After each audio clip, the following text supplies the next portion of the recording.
Yaqinda bitta so'rovnoma o'tkazishibdi, bitta ko'ringlar-da. Ko'rganman do'stimdan buni. Yo'q. Yo'q, ishim tushmagandan keyin qatdan ko'raman.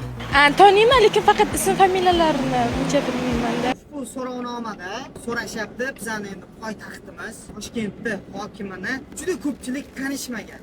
Congratulations, Mr. Mayor. Thank you, Mr. President. Thank you. I appreciate it. Please.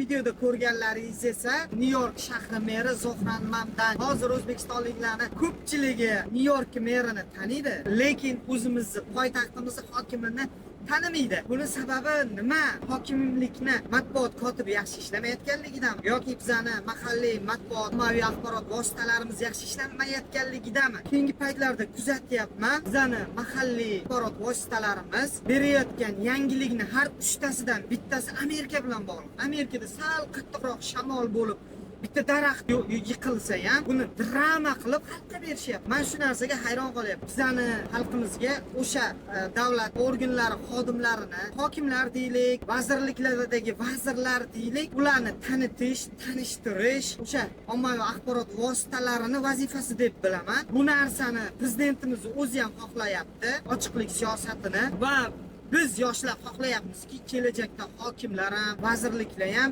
saylovlar orqali vazifalariga tayinlanishlarini biz yoshlar xohlayapmiz. Va bu uchun biz ularni tanishimiz kerak. Bizga ularni kim tanitadi? Avvalambor o'sha har bir hokimlikning matbuot kotibiyati bor, o'shalar va o'zimizdagi ichki ommaviy axborot vositalarimiz.